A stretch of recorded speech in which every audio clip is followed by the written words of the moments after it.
मित्राणि नमो नमः। स्वागतम करोमि सर्वेषां। अहम अस्मि रमन पुरोहित।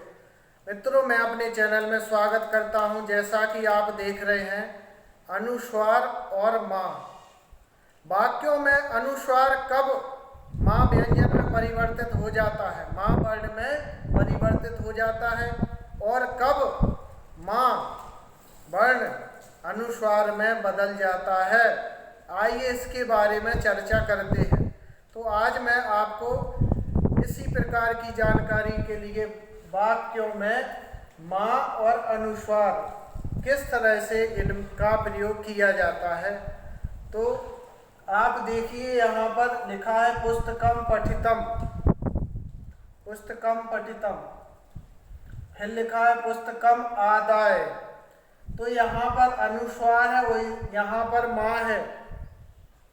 तो अनुस्वार इधर का प्रयोग क्यों नहीं हुआ, इधर माँ का प्रयोग क्यों नहीं हुआ, तो इसके बारे में आप यहाँ पर ध्यान से देख सकते हैं कि पुस्तकम में अनुस्वार इसलिए है क्योंकि अनुस्वार के बाद यदि व्यंजन वर्ण आता है तो यह अनुस्वार ही रहेगा, और यदि अनुस्वार के बाद स्वर वर्ण आता है तो यह अनुस्वार माँ में बदल जाता है।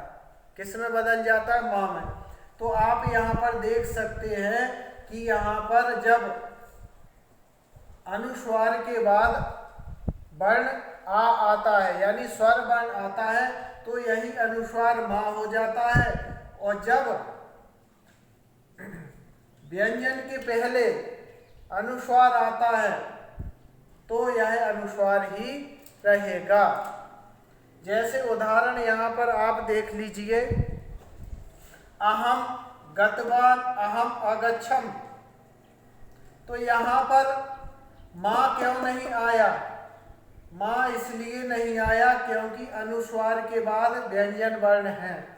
यदि अनुस्वार के बाद स्वर वर्ण होगा तो यहाँ पर माँ आ जाता, इसलिए यहाँ पर माँ हट गया। क्योंकि यहाँ पर व्यंजन आता है तो इसलिए यह यहाँ अनुस्वार हो गया, और यहाँ पर स्वर आ गया तो यह माँ बन गया। यहाँ पर यदि हम इस पर अनुस्वार रखेंगे तो गलत होगा, क्योंकि अनुस्वार के बाद क्या आ गया? स्वर आ गया।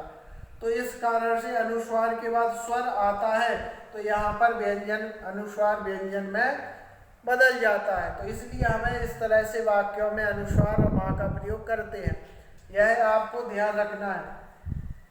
जैसे त्वम और त्वम, इसके बारे में देखते हैं। जैसे त्वम और त्वम, तो यहाँ पर ये अनुस्वार क्यों है? यदि अनुस्वार ये तब रहेगा जब यहाँ पर क्या आ जाएगा? व्यंजन वर्ण आएगा अनुस्वार के तुरंत बाद। जैसे त्वम पठिता। अब यहाँ पर भी यह अनुस्वार है। मान लीजिए यहाँ पर यदि स्वर वर्ण आ जाए तो यहाँ पर इसका प्रयोग है, अनुस्वार व्यंजन में बदल जाता है। कैसे? जैसे त्वम है, तो त्वम यहाँ पर अनुस्वार क्यों नहीं है? क्योंकि यहाँ पर स्वर वर्ण आएगा तो माँ आएगा, और यदि स्वर नहीं है, व्यंजन है, तो यह अनुस्वार में बदल जाएगा। जैसे त्वयं गच्छसि, तो यहाँ पर माँ हट जाएगा और अनुस्वार बन जाएगा। अब मान लीजिए यहाँ पर आ जोड़ दीजिए, अगच्छसि, तो यहाँ पर अनुस्वार का माँ बन जाता है। इसी तरह विद्यालम गच्छति, यहाँ पर अनुस्वार के बाद क्या है? व्यंजन है, इसलिए यह अनुस्वार है। और यहाँ पर विद्यालयम, यहाँ स्वर है, इसलिए यहाँ पर माँ का प्रयोग हुआ है। पठितुम शक्नोमि, तो यहाँ पर अनुस्वार के बाद क्या है? व्यंजन है, इसलिए अनुस्वार है। यहाँ पर हम अनुस्वार था तो यहाँ पर कौन सा वर्ण आ गया? स्वर, इसलिए यह माँ में बदल गया। तो इस तरह से आपको यह जानकारी कैसी लगी हमें ज़रूर बताएं।